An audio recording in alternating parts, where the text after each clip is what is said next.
Shalom dan selamat pagi untuk anak-anak ibu kelas 12. Kita berdoa. Tuhan Yesus yang baik, kami bersyukur kami boleh berjumpa kembali dalam pelajaran kami kelas 12. Berkati kami Tuhan Yesus, dalam nama Yesus kami berdoa. Amin. Shalom anak-anak ibu kelas 12. Pelajaran kita di bab 1 adalah mengenai demokrasi dan HAM. Mengenai pengertian demokrasi dan HAM, sebagaimana ibu sudah menugaskan kepada kamu, bahkan hasilnya sudah kamu kirimkan ke grup WA kita, semuanya sudah benar. Pengertian demokrasi yang jelasnya intinya demokrasi itu adalah pemerintahan dari rakyat untuk rakyat, dan HAM itu adalah sudah dimiliki oleh manusia sejak lahir. Sudah kita miliki semuanya sejak kita lahir. Yakin ibu pengertian demokrasi dan HAM sudah kamu pahami. Lebih lanjut lagi kita akan membahas tentang demokrasi dan HAM dalam pandangan Kristen. Demokrasi dan HAM dalam perspektif Kristen. Kita akan melihat dari Alkitab kita yang pertama adalah 1 Raja-Raja 21 ayat 1 sampai 16. Apa yang kita lihat di dalam 1 Raja-Raja 21 ini? Ada di sana seorang Raja Ahab dan istrinya yang bernama Ratu Isabel menginginkan kebun anggur Nabot. Kebun anggur Nabot adalah peninggalan dari nenek moyangnya, sehingga Nabot tidak mau memberikan kebun anggur itu kepada Raja Ahab, namun karena dia memiliki kekuasaan, dengan bantuan panglima-panglima Raja Ahab yang melempari Nabot sampai mati, akhirnya Isabel istrinya mendapatkan kebun itu sehingga memberikannya kepada suaminya. Apa yang kita lihat di sana di dalam 1 Raja-Raja 21 ini terjadi pelanggaran HAM. Terjadi penindasan terhadap masyarakat kecil, yaitu Nabot, dari seorang raja yang pada saat itu memiliki kekuasaan adalah Raja Ahab. Namun anak-anak ibu, boleh kita melihat pada ayat 20 sampai 21 nanti, sekecil apapun perampasan hak ajasi terhadap orang lain itu akan mendapatkan hukuman, dan itu yang kita lihat di dalam kejadian 1 Raja-Raja ini. Allah mendatangkan malapetaka kepada Raja Ahab, melenyapkan setiap laki-laki dari keluarga Raja Ahab, dan di ayat 23 Allah menghukum Ratu Isabel.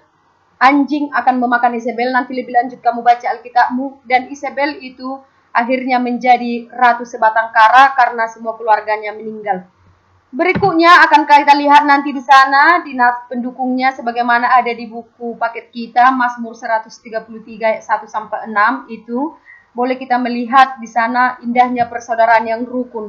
Sebagaimana dalam hal ini pemazmur yaitu Daud mengungkapkan bagaimana indahnya hidup yang rukun jika masyarakat saling menghargai hak orang lain, tentu terjadi kedamaian.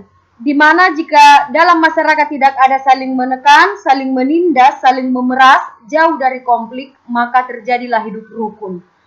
Inilah yang harus kita sebagai remaja Kristen inilah yang harus kamu terapkan. Jangan terjadi perkelahian, jangan terjadi konflik dalam masyarakat supaya hak asasi manusia tidak dilanggar ya. Berikutnya, demokrasi dan HAM dalam Alkitab. Kalau kamu mencari kata demokrasi dan HAM dalam Alkitab tidak ada. Namun sejak kapan pelaksanaan demokrasi dan HAM itu dilaksanakan dalam Alkitab, itu bisa kita lihat mulai dari sejak Perjanjian Lama.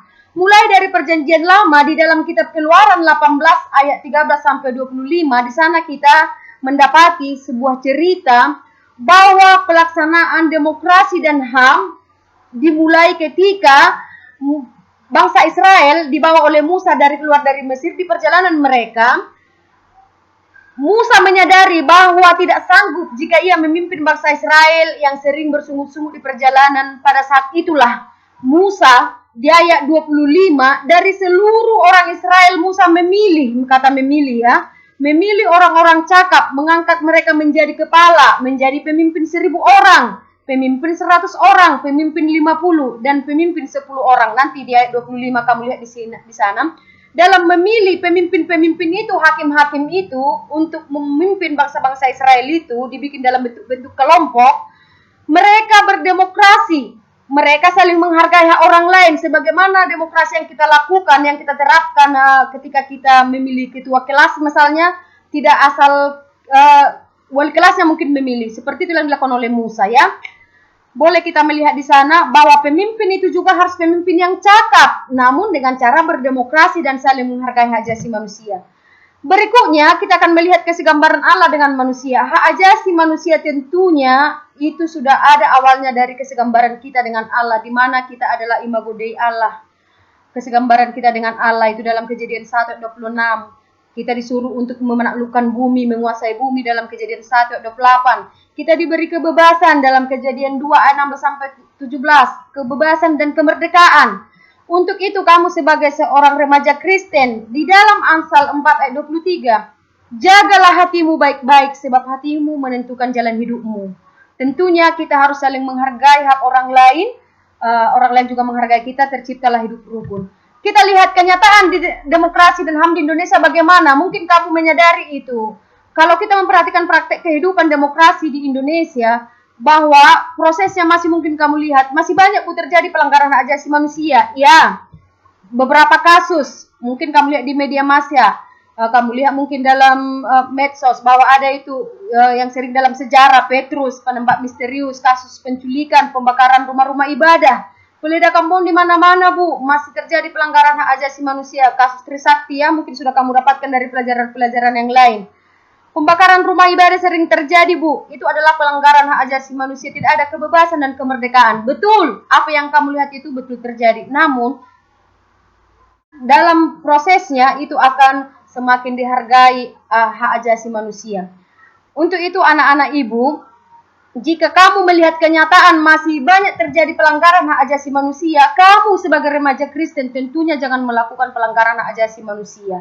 Banyak mungkin yang kamu lihat terjadi pelanggaran hak asasi manusia di lingkunganmu, di masyarakat, di TV, di mana-mana itu. Tapi seharusnya kalau kamu melihat yang demikian, kamu sebagai remaja Kristen harus berusaha untuk menjadi orang-orang yang taat, yang melakukan, yang menjauhi konflik, sehingga terciptalah kedamaian seperti ya bagaimana yang dikatakan oleh pemazmur tadi.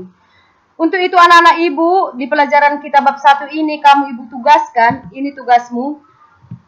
Tugasmu tuliskan 2 contoh kasus pelanggaran hak asasi manusia yang pernah kamu ketahui, baca dan ceritakan secara singkat nanti pelanggaran HAM pada Raja-Raja 21, dan sebagai siswa Kristen tuliskan sikapmu jika terjadi pelanggaran HAM di lingkunganmu. Ini yang ada di sini, tugasmu yang 3 ini, Ibu tugaskan untuk kamu kerjakan dan kirimkan ke WA grup kita kelas 12. Shalom, sampai di sini materi kita. Salam sehat.